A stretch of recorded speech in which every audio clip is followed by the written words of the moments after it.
पूर्व प्रधानमंत्री खालिदा जिया का निधन हो गया। वो काफ़ी बीमार चल रही थी, वेंटिलेटर पर थी। प्रधानमंत्री मोदी ने भी उनके निधन पर दुख जताया है। उन्होंने कहा कि खालिदा जिया के जाने से बांग्लादेश ने एक ऐसी नेता को खो दिया है जिन्होंने देश के लिए लंबे समय तक काम किया और राजनीति में एक बहुत इंपॉर्टेंट भूमिका अदा की।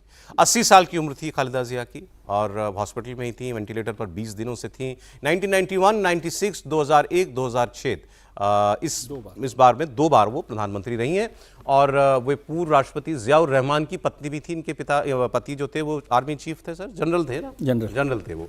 तो खालिदा जिया के बेटे जो हैं तारिक रहमान, कि उनको मालूम था कि उनकी माँ की तबीयत बहुत ख़राब है, तो वो आए थे और उन्होंने अभी वोटर कार्ड भी, अब वोटर भी बने हैं। वो अभी बीएनपी के अब कार्यकारी अध्यक्ष थे, अब अध्यक्ष हो जाएंगे वो। तो बेसिकली पार्टी बेटे के पास चली गई। सवाल यहाँ ये है कि इसका असर क्या होने वाला है। एक लिहाज से देखें तो इसका एक पॉजिटिव इंपैक्ट, एक सिंपैथी वोट के तौर पर बीएनपी को मिल सकता है। तो ये मैं इंडिया के पॉइंट ऑफ व्यू से कहूँ तो हमें अब तो 2 में से एक को अगर चुनना हो, एक तरफ बीएनपी, दूसरी तरफ जमात इस्लामी प्लस एनसीपी जो छात्रों की पार्टी है, उनका गठबंधन हो गया क्योंकि, तो इन्हीं 2 के बीच में चुनाव है। बाइपोलर सा इलेक्शन हो गया है ये। फिर एक तरफ बीएनपी है, एक तरफ जमात इस्लामी प्लस एनसीपी। शेख हसीना की पार्टी बैन है। तो इनमें से तो हमारे लिए यही सूट करता है कि ये जीत जाएं तो जमात इस्लामी की तो सरकार कम से कम नहीं आएगी। वो तो बिल्कुल ही कट्टरपंथी हैं, उनकी वजह से ही सारा उत्पात है ये, उनकी वजह से ही बांग्लादेश और पाकिस्तान नज़दीक आ रहे हैं। तो क्या असर होगा खालिदा जिया के जाने का, इसको समझते हैं सर। एक तो सिंपैथी वोट का थोड़ा सा फ़ायदा वहाँ पर हो सकता है। वैसे भी बीएनपी काफ़ी काम कर रही है और तारिक रहमान के आने के बाद से भी लगातार है। भारत के रेफरेंस में देखें तो भारत को फ़ायदा यही होगा कि बीएनपी वहाँ पर चुनाव लड़के कुछ बेहतर प्रदर्शन कर पाए, सरकार बना पाए। लेकिन खालिदा जिया रहती तो, क्योंकि जो पूरी पार्टी है वो उन्हीं के नेतृत्व में इतने लंबे समय तक चलती रही और मुझे पता है कि ये भी परिवार की पार्टी है ना? परिवार की पार्टी है। तो वो तो दूसरी पार्टी वहाँ पे परिवार की पार्टी रही, जो शेख हसीना की पार्टी रही एक तरह से। लेकिन इनके लिए लोगों को लग रहा था कि भाई ये लड़ लेंगी तो चुनाव में एक अलग तरीके की मदद मिलेगी। अब उसी वोट को क्या वो सिंपैथी वोट में बदल सकते हैं, नहीं बदल सकते, ये है। और तारिक रहमान उसको किस हद तक ले जाते हैं।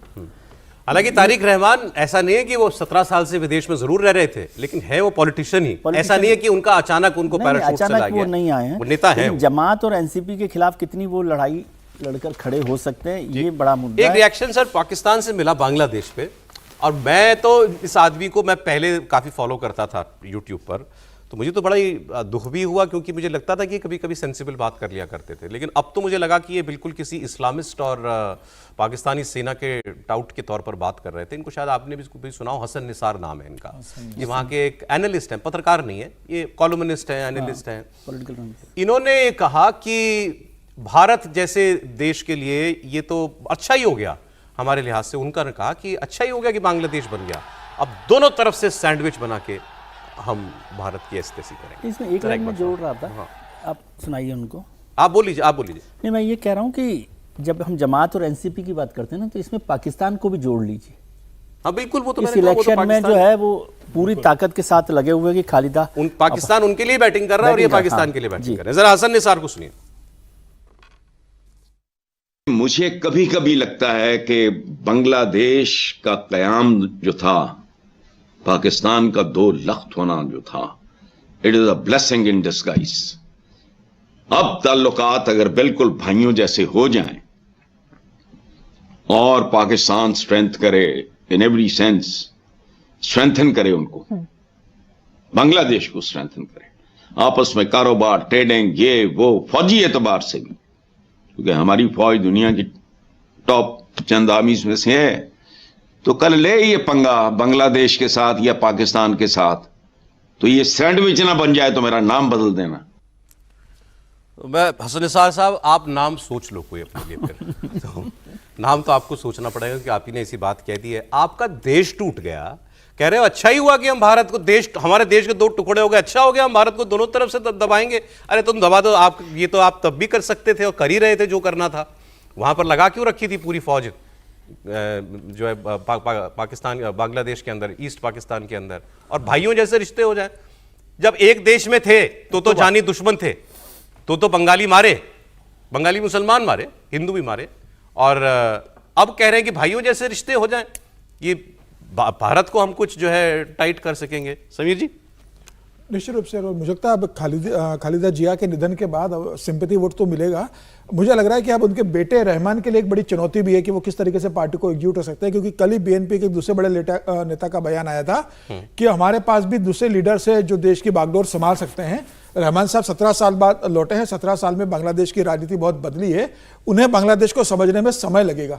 बीएनपी के एक बड़े लीडर ने इस बात का जिक्र करा है, तो क्या बीएनपी के अंदर भी कोई टूटने की संभावना है? क्योंकि अभी खालिदा जिया ने तो नॉमिनेशन भरा था, डेथ के पहले भी फॉर्म चुनाव लड़ने की उनकी तैयारी थी, हालांकि बागडोर उनके बड़े दूसरे बेटे को भी मिलने वाली थी। 2015 में उनका हार्ट अटैक से निधन हो गया था। तब ये कहा जा रहा था कि बीएनपी का भविष्य उस बेटे के पास रहने वाला है। वो पार्टी में बहुत सक्रिय थे क्योंकि ये रहमान साहब एक्चुअली थोड़े ना टेंटेड है। हाँ, और 17 साल बाहर रहे तो पार्टी में उनका उतना बड़ा नेटवर्क नहीं जितना उनका दूसरे बेटे का था, इसका 2015 में डेथ हो गई।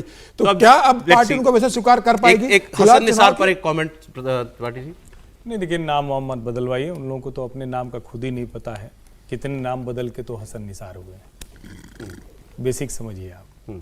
कितने नाम बदल के वो हसन निसार हुए हैं, ना अपने बाप दादाओं का पता है। आपसे बात याद आ गई, एक बात बोल दो। हसन निसार की फोटो चलाइए जरा स्क्रीन पे, एक मिनट, वो जो बयान था वो चलाइए। एक कोई आपकी इसी बात से मुझे बात याद आ गई, इनकी लगाइए वो बयान लगाइए।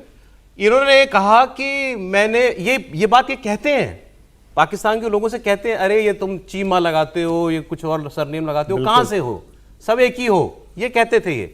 फिर इन्होंने एक बार एक बड़ी अजीबोगरीब बात की, बोले कि मैंने और अपने पूरे परिवार ने हमने अपना डीएनए टेस्ट कराया, बहुत पैसा खर्च के डीएनए टेस्ट कराया, और मैं बड़ा शुक्रगुजार हूं कि मेरा डीएनए यहां का नहीं है, मेरा डीएनए सेंट्रल एशिया का निकला। नहीं, देखिए, वो तो अभी वो किस देश के राष्ट्रपति आए थे ना, उनका नाम भूल गया, इंडोनेशिया शायद, कहाँ के आए हुए थे, तो उन्होंने कहा ना कि हमने तो डीएनए टेस्ट कराया और हम तो यहीं के हैं, हमारा तो भारतीय है। लेकिन अब तो क्या है ना कि देश के अलग अलग, हमारे भारत में ही अलग अलग लोग, अब वो पहले मुस्लिम थे, अब वो दुबे तिवारी लगाने लगे हैं, राजपूत लगाने लगे, पहले भी लगाते थे, अब तो वो शादी कार्ड पे छपवाने लगे हैं, खबरें बनी। लेकिन मूल बात क्या है, हसन निसार, नाम बदलने की जरूरत नहीं है, नाम मिट जाएगा। इस बार कुछ होगा तो नाम बदलने वाली गुंजाइश नहीं रहेगी, पाकिस्तान का नाम मिट जाएगा और उसी दिशा में आप लोग जा रहे हैं। इसमें अब कोई गुंजाइश नहीं रहेगी, आप खुद उस पर कदम दर कदम बढ़ते चले जा रहे हैं। और जिसको कहते हैं ना कि वो आगे आगे देखिए होता है क्या, तो सब कुछ सामने ही नजर आ रहा है, अब तो कोई मुश्किल है नहीं।